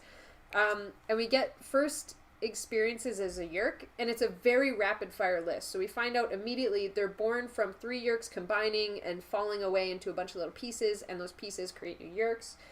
They're blind, but they have sonar, they have smell, and they have some way to communicate with, like, squeaks. We find out Esplin was born on a ship and never saw the homeworld, which didn't matter to me, but was something that Stephanie brought up a lot in the Andalite Chronicles as to why that version of Visor 3 could not have been the main one, because he wouldn't be able to create the Yeerk homeworld because he's never been there when they mixed the timeline device. So, throwback to that. They probably have maps. Like, Yeah, he's probably No. seen video. Like, like I don't know. you have people for that. Right. Like, He also just could have been done away with, because our other thing was, like, he died when Elfangor and What's-Her-Face came back to Earth and used the Matrix to drive it, so it was probably just a different version of him. Yeah. But yeah. time travel. Time travel, wibbly-wobbly, tiny thing. We already touched on it a little bit, but like so much info on Yeerks and how do you make parasites sympathetic? This is how. Yeah. Right? It's Yeah. cool and terrible that there's even something to relate to in something entirely alien to us. Like, we can relate to the Andalites. They have eyes and hands and Right. they experience the world as we do. How do you relate to a worm? Like, Now we this is just like, like full kudos writing this chapter right here. Yeah, Like, it was amazingly written. And, like, just the, like... It almost takes us through the biggest part of Ciros Kindness, like, right here, because it's, like, he's seeing through his first host for the first time and how it's all overwhelming and amazing, and then he gets it all taken away, and we're like, well, who are we to take it away from him? It's Right. like, never mind, I'm Ciro now, damn it! Yeah, it's, like, it's just amazing writing. For sure. This entire book was very good writing. yeah, I had another quote, Mm-hmm. page 31, that's still in chapter. I'm trying to decide how I did my flipping notes here. Apparently I didn't like chapter 6 because I didn't write anything for that. Fair enough. I'd go from 5 to 7. But on page 31, many of them found the whole experience terrifying, sickening, awful. Yeah. Which, just like, Yeah, that's, like, too scary. No. right? I want to be a worm. Like, And it gave, like, a whole other perspective into, like, Visor 3, Esplin, he obviously is not, like, he's not afraid to go into any new host body. But there's got to be a ton of Yeerks who are, and Right. working for him with zero sympathy. Like, right? I also have a line, the few, the proud, the slug force. The Marines of the slugs. Right? Oh, man. So that was my takeaways from chapter 5. I liked that. Adults not believing children leads to better liars as they get older. Like, that's all I got from this. This is the moral of the story. Like, believe your kids, or they'll learn how to lie to you. Pretty much. Like, That's the moral of this whole series. Believe your kids for once. Mom, Like, aliens are invading. That's nice, honey. okay, go do your chores now. Okay, bye, Mom. I guess I'm going for a sleepover at my friend's house. Bye. It's way more believable than aliens. Yeah. It's fine. Oh, man. This is why I can't hang out with kids. I read something recently that was like, don't ever give Animorphs to kids to read. It's too, like, traumatic or whatever. I totally just gave, like, an 8-year-old the first 4 books for her birthday. I was thinking about that because, like, you and Kaycie have mentioned several times in the podcast that this book is not for kids. And I actually think it is for kids, and the distinction is a subtle but distinct, because it's not about what is appropriate for kids or what they can handle, like, because they can handle a lot more, but what they should have to handle. And that's the thing. It's not that these kids can't handle war, or that the readers can't handle or comprehend the experience. It's just that adults think that they shouldn't have to. Yeah. And I think that is the like, significance. Like, when I read these books, like, as they came out, so I was, like, the target age audience for this. And I understood everything that was going on, and you pointed out too, like, when I said hi to my mom, like, did she know that you read this kind of a thing, and like I said, my mom didn't read the books, but I don't think any of these are presented not to kids. They are presented in such a way that a child does understand the gravity of the situation, like the whole aspect of Ciros Kindness, or introducing, like, the horrors of war in bit pieces, or friends that are actually sociopaths, so make them rats. But, like, and I think it's almost good, like, of Applegate to present these topics to children in a medium where you can talk about it and express it, especially with all of, like, the non-PTSD depression that a kid might be going through, or that, I can't talk to my parents about an alien, like, invasion. They won't believe me. Like, what if all these were talking points so that you could grow as a person? Yeah. And I think these are meant for kids to grow and talk about terrible situations in a safe place. And I think that is the distinction that should be made. They are for children. Yeah. They are. And when I say these aren't for children, I mean, like, I would totally give this to a kid to read. They're just, like, they're covering such adult topics that it's, like... I think it actually shows a lot more respect from the author than the parents in the book do to any of their children. Yeah, and, like, I think probably one of the biggest parts of this that I love is, like, this is a lot of intense stuff for a kid to think about, but it's definitely not above them. And then when Jake's mom sits him down in, like, his second or third book, and she was just like, no, dude, your kids have it way worse. Kids deal with these struggles. Kids deal with all this shit. It's like, that's the most respectful thing. And, like, kids should have that, and they should have that respect, and they should be able to have these conversations. And it's just, I keep saying it's not a kid's book because I read it and I'm like, no, these are for me now. I'm selfish. I want these now as an adult. Not that a kid can't read them. Yes.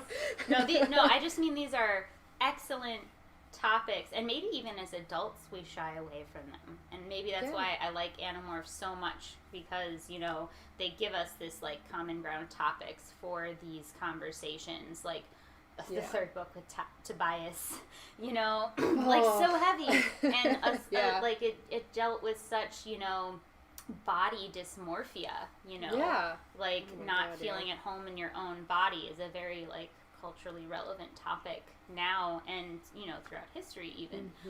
But if you, as a child, don't have words, like, who teaches their child the word dysmorphia? Like, right.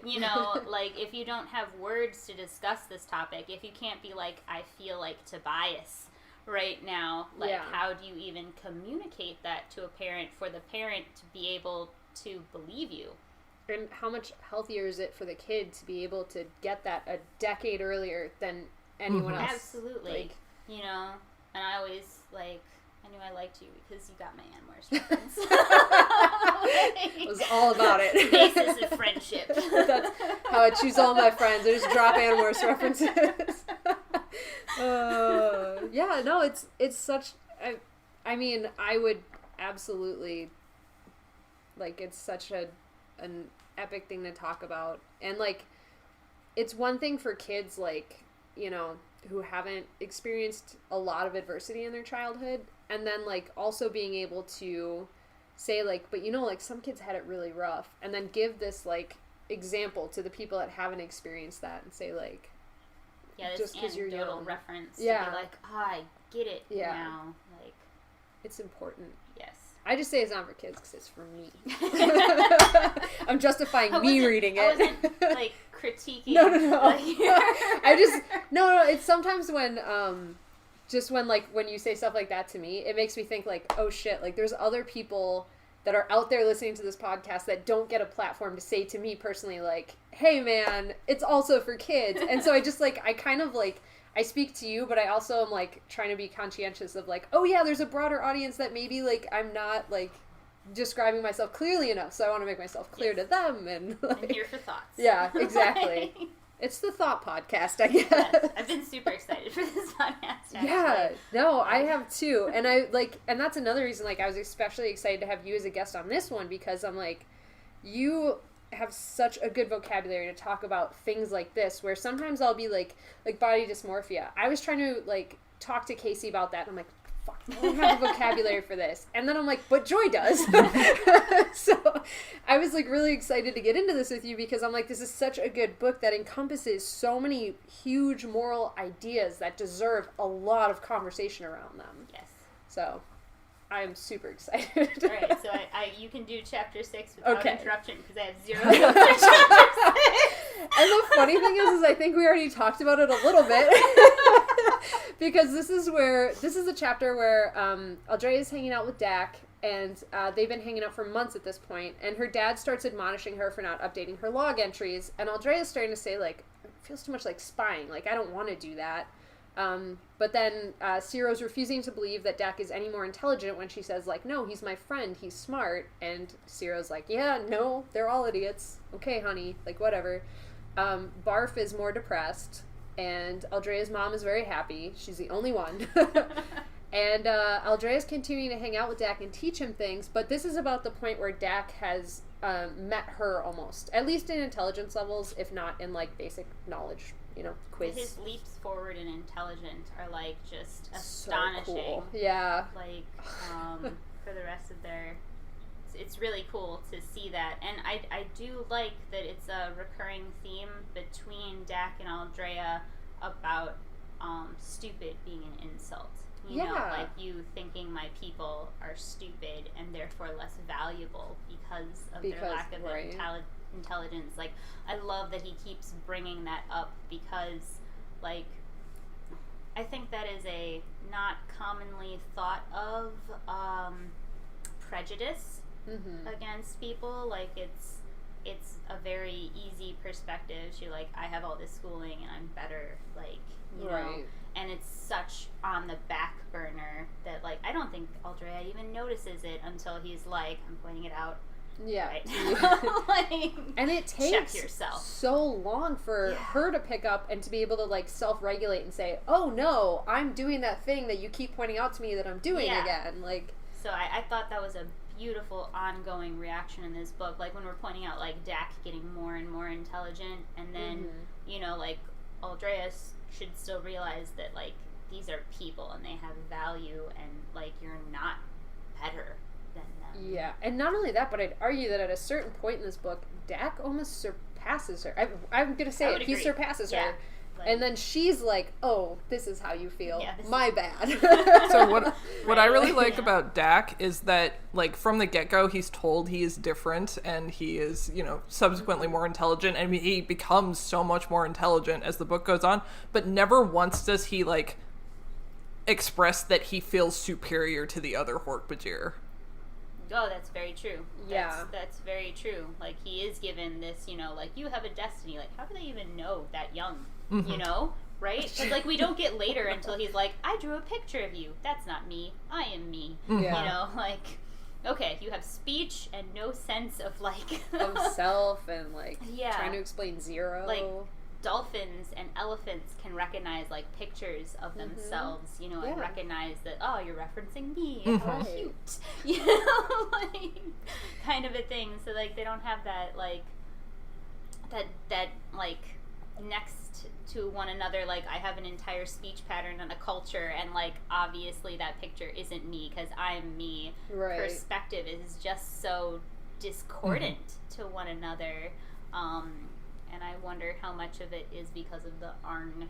I would You know, argue most of it's because of the Arn, like, you know, yeah, like that's baffling again because they have such like a Jungian racial memory, so like they're slow to pick up concepts, but at the same time they could have like hundreds of years of memories. yeah, You know, like they born just knowing that is I don't have what is their word for trees, the type of tree that they have there, but like are they like they pop out like that's tree, I eat the bark, got it. This bark only. It's not even instinctual, it's just knowledge that they're pre-born with. Yeah, and like the other thing is they mention in the very next chapter. I'm just going to talk about this like Yes. wrap the next chapter into this. This is one where Eldrea gets her Chadu morph, and so she's taken back to the home tree. And once they get to that home tree, there's classrooms there where they pass on these song stories. Right. Like that's a whole part of their culture, and they're saying like they're not that intelligent, but they've created this entire language through song of these giant instruments that they've made to communicate with each other, which Right. is very advanced. It's like, very advanced, and yet they don't have art. Like, it just, Right. like, it throws me. They don't even, like, I think it would be cute if Hork-Bajir, like, carved their names in tree bark. Like, I'm only going to eat this specific tree bark, so it Yes. makes your name. that would be adorable. Like, super cute like that. The next chapter, I have a comment that's, like, very... Andalite perspective. Mhm. She's very aware of herself in this like Hork-Bajir community and comments on their lack of eye stalks and their mouth being a wound. Like it's Yeah. odd, which like totally goes against her like meeting a bunch of different species for her to like throw that out there. But again, Right. it's very like cultural in this perspective. Like it's still weird to her after meeting all of these species with mouths to like see mouths. Imagine Like mouth, it's still weird, and I think that's very important. Like because if we met an Andalite, it would be super weird. And then every time we met them, it's still weird that you have eye stalks. Like Yeah. like, Still- how do you still even not. like?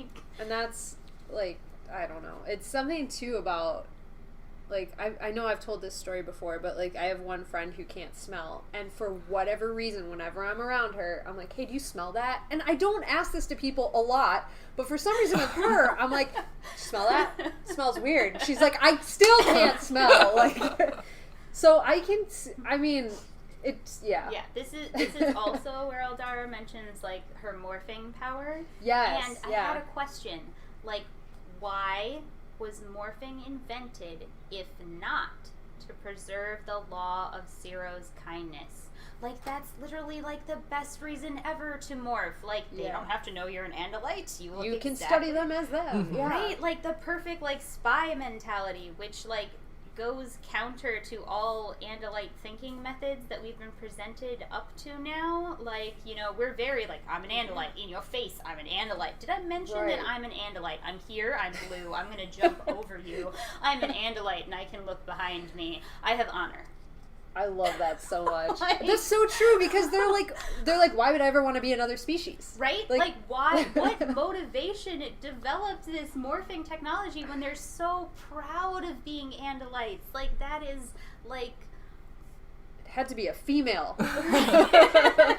And they did mention, they're like, it's my friend's mom developing Right, this. So. right. It's just it's Oh. very weird to me, like culturally, why Andalites came up with basically like the perfect technology to spy on different cultures, and a great reason would be the incident of Ciro's kindness. Like obviously, Yeah. like we cannot interfere with cultures. If we are going to study other races, we can Right. infiltrate secretly.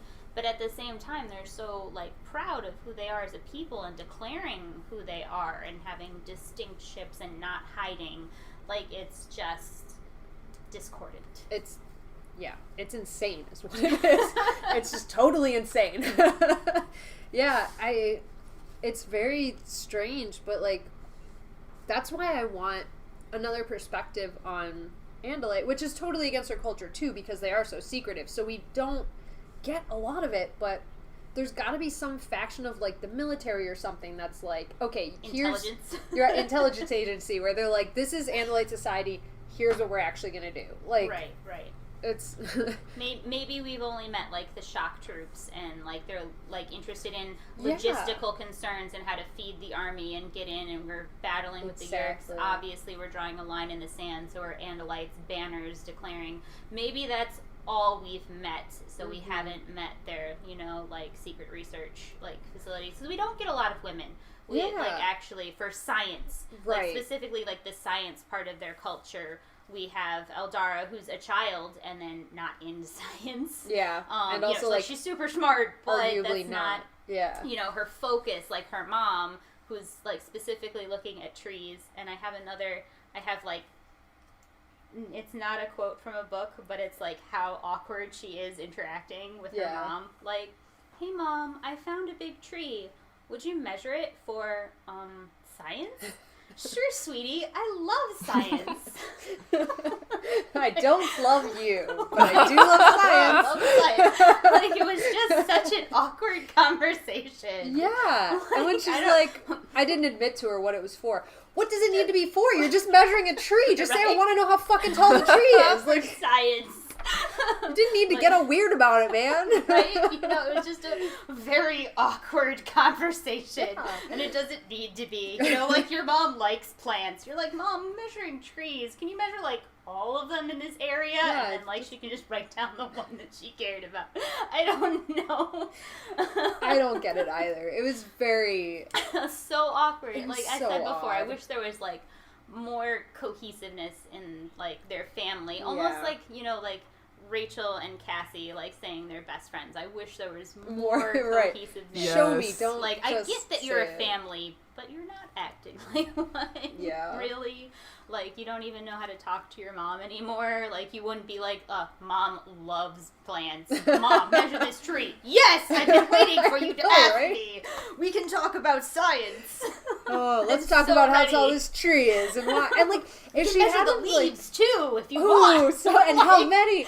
And, like, if she just stepped around, her mom probably would have told her 13 more useful things about the tree. Right? You know, like, we discovered that it not only emits carbon dioxide, but also this weird blue mist, like...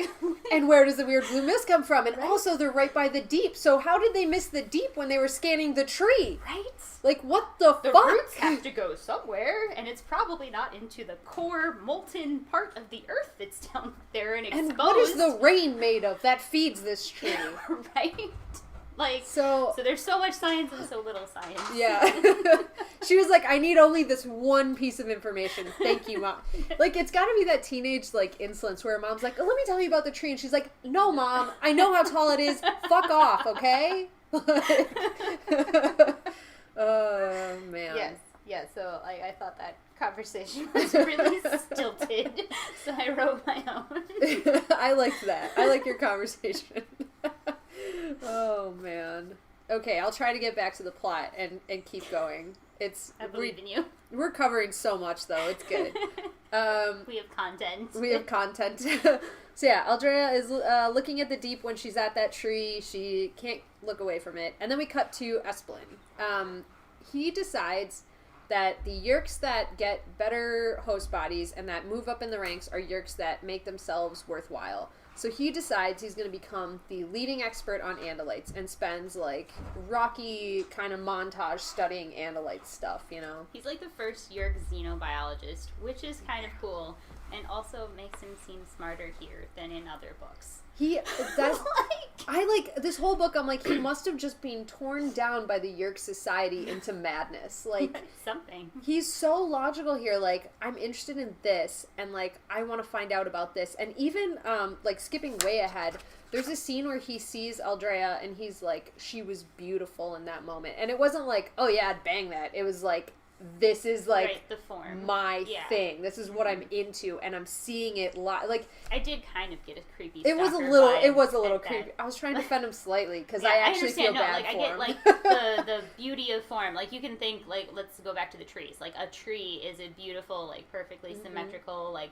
the scene of a forest. Like, we have pictures of, like, landscape and stuff like that. You can see something as beautiful, like, so beautiful. I want to live here. And that is what you're referring to. Yeah. She is so beautiful. I want to live I want to there. live in that. In that specifically. Again, why did the Yeerks not take the Andalites when they were They had not so the many coffins? opportunities. Oh Instead, my they God. just butchered their corpses. And they would know how to fly the goddamn ship that they stole. They missed so much. I don't understand. I have a rant about this later. But I'll this say is that like, later. it's still, like, in this moment when we're finding out about Esplin here, he, like, there's still so many moments where he's like, he sees that bigger picture like that, where he's like, why didn't we do this, or why don't we do this? And all the other Yeerks are like, nah, Andalite lover, gay, and, like, move on. It's like, Right? what are you, a fucking, like, 90s jock? Like, Right. why? Why? I had weird notes here. Like, he accesses a computer without a host. That's Yeah, a he says he thing? can, like, plug in his nodes to the computer. Right? Yeerks built their own computer system? Right? Like, what were you doing with the Ged with, like, rock weapons? Like, Why not build yourself mech bodies with screens that you can tap into and just take over like that? Right? You know, and then I had a note, like, I kind of talked about this earlier, like, how different would this be if the Yeerks were symbiotes instead of parasites? Like, if they did grow up as symbiotes to the Geth, like, what if, you know, having a Yeerk, like, you can stimulate the growth of that second leg and correct genetic defects because of, you know, like, direct access to the brain, or, you know, something like extended life, extended health, like, a by-thinking system, you know, like, you calculate the trajectory of our space flight while I actually punch the codes, you know, like you have two brains, like, if they were symbiotes and not parasites, how different would this be?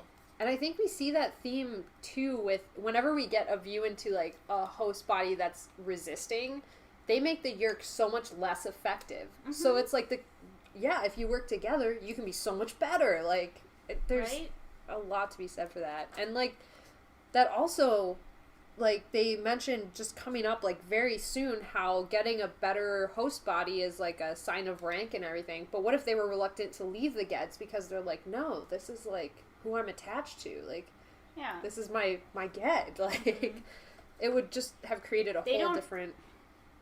This is like really creepy, but I kind of wish the Yeerks like talked more about their hosts, like people talk about cars. Like I have an Andalite model. It's like, you know, like they're talking about like a Jaguar or like a Maserati, you know, like this model of like, you know, I have this much horsepower because I have 4 legs and you only have 2. like they never like talk about it like, you know, they're in a mech suit or anything like that, you know. And I thought that was like weird given, you know, it is a sign of rank. They don't like play up, you know, anything like that. Like I have thumbs. Yeah.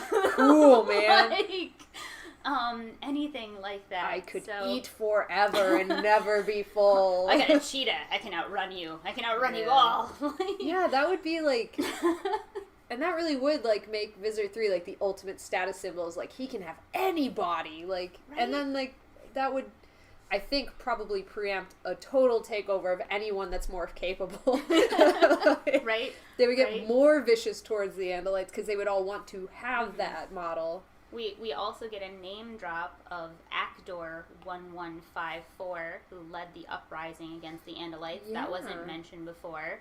We get a name drop of him and the possible birth of the Yeerk Empire. So, like, they didn't even have, like, well, they had the Council of 13 Yeah, before. which is weird that they had that before any other ranking system. Yeah, like, but now we're actually getting, like, a structural system. And again, they don't have the whole, like, it's a status symbol to get a better body, but they don't talk about, you know, like, what makes a better body. Like, obviously, Epsilon is, like, eyes. Eyes make a better body, you know, so if he got a fly, he should be, like, the most happy person. Like, a spider. I like, have you all have the 8 eyes.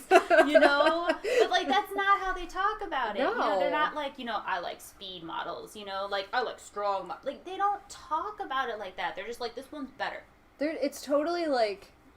So I've been playing a lot of Red Dead Redemption lately. This is totally like when you go to get the horses in Red Dead and you're like reading like, oh, well, this one can get up to speed faster. Well, that one's not as good because it's only got 4 bars in getting up to speed. And you're like, yeah, but once it gets up to speed, it's faster. It's like, well, objectively, which is better? Like, Like, I have endurance, you know? Like, Great. Like, they don't, like, differentiate Yeerk society. Like, they have a ranking system. Yeah. But none of them are like, we need the Hork-Bajir for workers. They don't have an infrastructure. You know, like, who builds the Kanandran Ray? And they're not even building them yet. Like, we are pre-building anything. But like, there are definitely better host bodies for building things versus lifting things versus, you know, like, there should be a total, like rank breakdown. Like, your rank is obviously like the worker rank, and your rank is a military. Like, you know, they don't, like, because obviously, like, the Taxons and the Hork-Bajir, they're shock troops. But that's all we get. You know, like, who builds your society? Like, you know, you have to, like, who is your spy master? Is there, like, do you need a smarter host for that? Or are they the Council of 13 without hosts just floating around in the pool? Like, there's no, like, better host for smarter, is there? Like, what if the Yeerk went into a host that was smarter than they were? Oh, what would happen? Well, that's, like, almost a Chi scenario, right? Except they wouldn't be able to, like, trap them and fool them. Yeah, but, like they can totally take over. So, like, let's say, like, there's a Yeerk with low intelligence who, for some reason, gets a body, you know? And the human, the Andalite, the whatever, is smarter than they are, but they're controlling them. Like, do you get, like, I have access to astrophysics, but I don't know what to do with it. Yeah. I just will stare at this equation all day.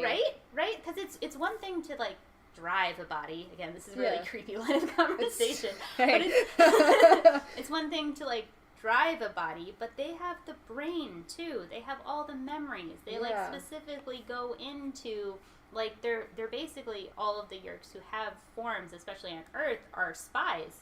Like, they not only have access to the memory, they have the nuance to use the memory appropriately. Because, like, you can remember playing basketball and be like, I don't want to now.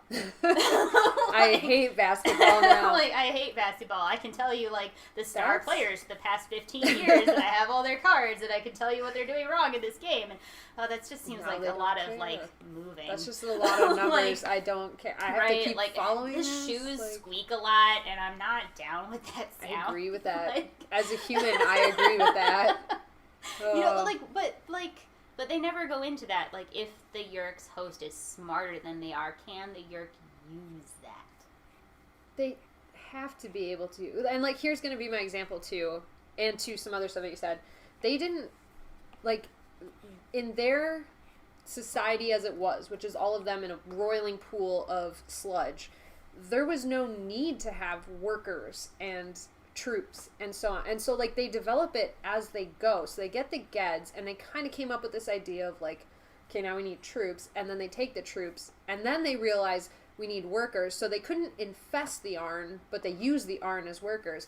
But then once they get to Earth, they kind of adopt that human idea of, like, job positions and so on and so forth. And so they get, like, they have, like, you know, oh, well, we need police officers to be, you know, on the front lines when something that is pertinent to us happens. Or we need, you know, we have janitors in the school. Like, they infest all up and down the spectrum of jobs so that they have people in every kind of aspect. But there would be no reason for them in this book to have that.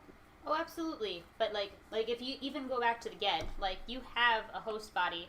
Do they just, like, let the Ged starve for 3 days and then let the Ged eat when they're not in the host?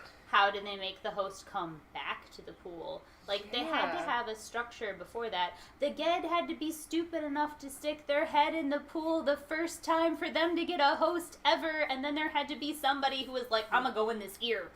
Yeah, how did that even come about? Like, how did any of that come about? Like, how did they even get the Ged? But I mean, like, that's what I mean by workers. Like, an army marches on its stomach. Like, do the Geds have an agrarian society? Did we grow food for the Ged when we realized, like, oh, I've been wearing this for 3 days and it feels really weak now and I don't know why?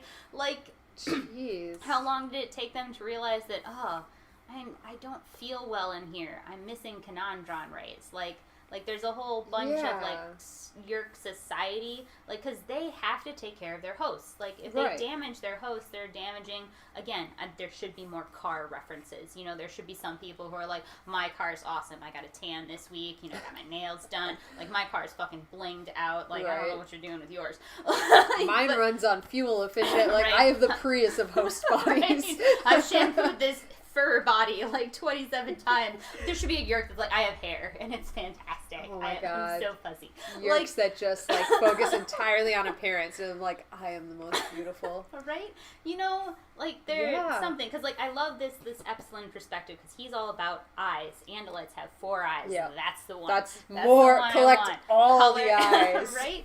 You know, and, like, that's a concrete goal. It makes sense. Yeah. It's, like, it's terrifying if you're the guy with 4 eyes. Right. But But that's a goal to have. yeah, it makes sense from his perspective as a motivation, Yeah. as a people. Like, I'm going to learn all about the Andalites. They're our main enemy. I'm going to be valuable so I can get a host body with good eyes. Man, he knows. He knows his goal, and he is going for it. Right? He never says fool once. He never does, which is so disappointing. He didn't pick that up till later. Okay, so another thing I've always wondered, this is totally off topic and not even, it's vaguely pertaining to this book. The first week that Epsilon had Aloran as a host body, what the fuck was going on at the Yeerk pool? Like, how? Were they like, how do we contain this as soon as you lose control? Like, what? How? How did that first week go? It's like So every many time. questions. So many questions. I just can't even imagine. Like, Right? how? Just how did that go down? Anyways, I'll continue. This is just something I've wondered. It's okay. I have a rant Periodically. planned for later. We haven't even gotten to my rant Oh, section no. yet. Well, It's that's just my okay. ADD having fun. It'll be good. Okay, so Right. I have the birth of the Yeerk Empire and a question like, how did they even find the Hork-Bajir? Did they follow Ciro so he could have more guilt? It sounds like they literally just walked up and were like, "Hey, man, what's up? Want to come on our ship?" And he's like, "Okay." But how did they find the planet? Like, that was the whole Yeah, basis 'cause they for, haven't like, left. sending Ciro there is this is away from everything. The Yeerk won't come here. And presumably the Yeerks have Andalite ships and therefore Andalite maps. Yeah. So So if the Hork-Bajir was, like, planet was low priority on the map, like let's say you get a map of the United States and you're like, okay, New York, obviously large city center, Chicago, obviously large city center, Los Angeles, obviously large city center. go to Denver. right? Let's go to Denver. I hear weed's gonna be awesome in a few Right. years. Yeah. You know? We're really playing the market, guys.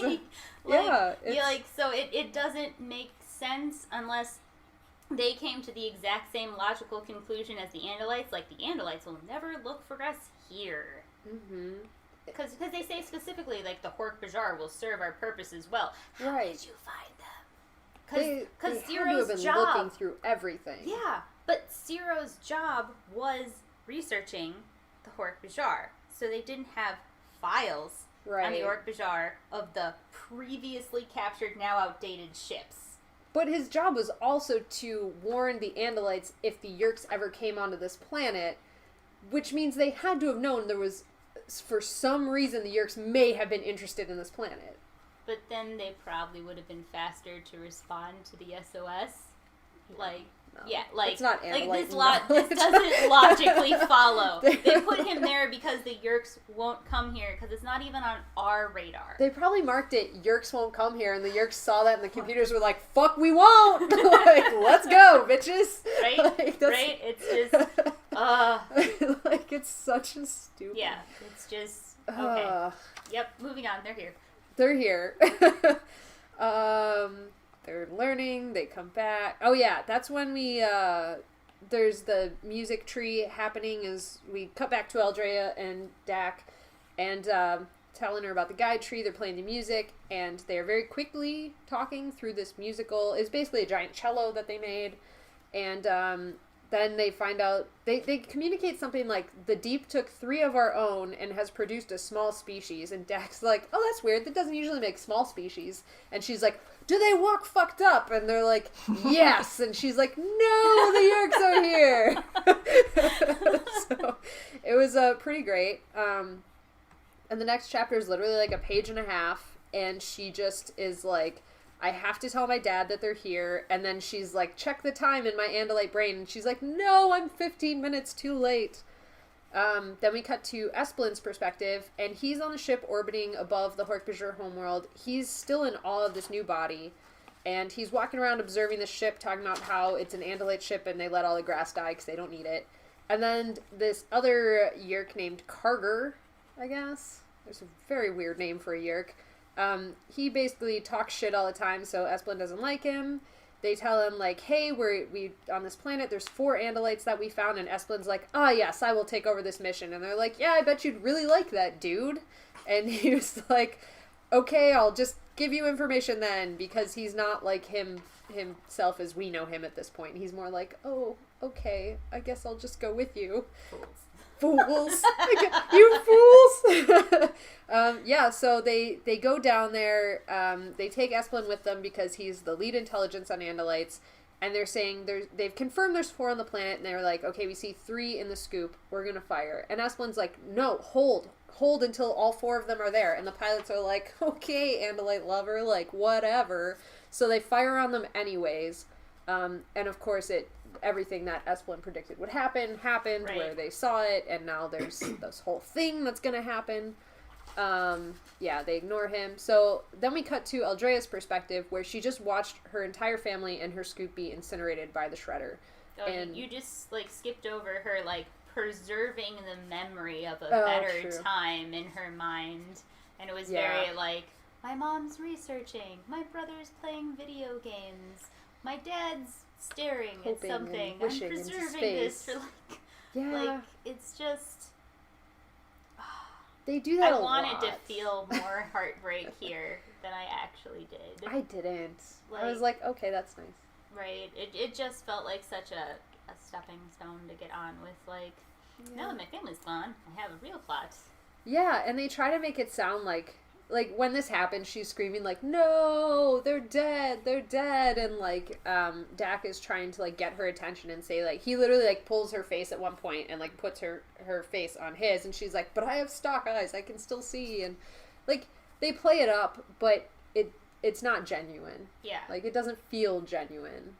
And then they bring back, Ciro's unkindness. Yeah.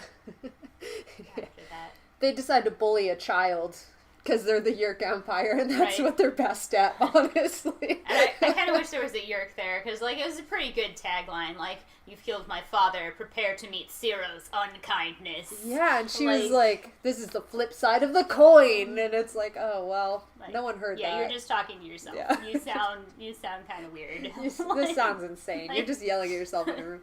It's like that cutscene where, like, somebody's giving a great speech, like, on a darkened stage, and then, like, somebody opens the back of the stage door, and they're like, oh, hey, man, you coming? Cool. Yeah. right. It's just...